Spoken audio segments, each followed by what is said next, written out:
মেয়ে মানুষ হচ্ছে কাদামাটির মতো, যে পাত্রেই দেন না কেন সেই পাত্রেরই আকার ধারণ করবে।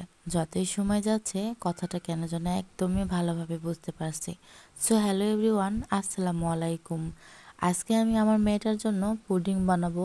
2 দিন হলো বায়না ধরেছে, তাই একটু পুডিং বানাবো ওর জন্য। মায়ের কাছে কোনো কিছু সন্তান খেতে চাইলে সেটা না বানায় খাওয়ালে কেমন হয় বলেন? বিয়ের পর একটা মেয়ের জীবনে সব থেকে বড় পরিবর্তন হচ্ছে আসলে সে ধৈর্য ধরতে শিখে গেছে। সংসার জীবনে আসলে অনেক ধৈর্যের একটা পরীক্ষা বলা যায়। সংসার জীবনে আপনি এমন না যে আপনি বাইরে যাবেন, রেস্টুরেন্টে খাবেন, অনেক অ্যাডজাস্টমেন্ট করে সংসারটা করতে হয়। কিন্তু আপনি যদি চিন্তা করেন আপনার জামাই আপনাকে কোলে নিয়ে সারাদিন ঘুরবে, ছবি তুলবে, ভিডিও করবে, তাহলে কিন্তু সংসার হবে না। যত ধৈর্য ধরবেন তত সংসারটা আসলে বেশি সুন্দর হবে। যখন আমি দিনে দিনে বুঝতে পারছি, একটা সময় আমি খুব রাগ করতাম, অল্পতেই রেগে যেতাম। এখনও আমার মধ্যে অনেক রাগ আছে, কিন্তু তাও আমি শান্ত নদীর মতো হয়ে গেছি। কেউ কিছু বললে এখন আর কিছুই বলি না।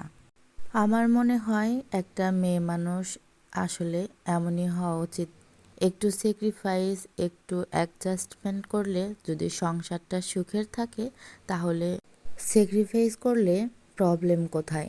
এমন না আমাকে হাজব্যান্ড ঘুরতে নিয়ে যায় না, বছরে একবার তো বা যে কোনো অকেশনে বাইরে যাওয়া হয়, যেমন ঈদের টাইমে বা অন্যান্য টাইমে। আর এখন তো আমার বাইরে যেতে একদমই ভালো লাগে না, বাচ্চা ছোট, যার কারণে বাইরে যাওয়া হয় না। কিন্তু অনেক মেয়েগুলোই এই জিনিসটা কেন যেন বুঝতেই পারে না।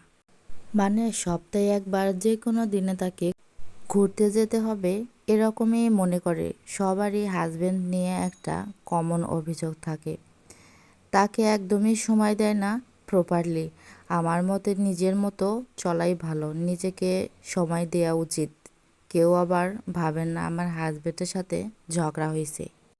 দেখেন আমার পুডিংটাও কমপ্লিট হয়ে গেছে, আর এটা কিন্তু দেখতেও বেশ লোভনীয় লাগতেছে। আমার মেয়েটা তো গরমই খাবে এটা। পুডিংটা আমি ঠান্ডা হওয়ার পর একটু ফ্রিজে রেখে দিয়েছিলাম। আর কিন্তু যদিও আমার মেয়েটা বায়না ধরেছিল সে গরমে খাবে, দিয়েছিলাম পরিমাণ মতো একটু পরিমাণ মতো। আমার ছাদে কিছু পোশাকের আমার ছাদে কিছু সেগুলো আমি উঠাইতে যাব রাতে রান্না করার জন্য। উঠাই নিব রাতে রান্না করার জন্য। নিজের হাতের লাগানো গাছ থেকে কিছু যদি কোনো ফল পাওয়া যায় আসলে সেটা অনেক ভালো লাগে। তো ভালো থাকবেন, সুস্থ থাকবেন, আর আমার মেয়েটার জন্য অনেক দোয়া করবেন। আল্লাহ।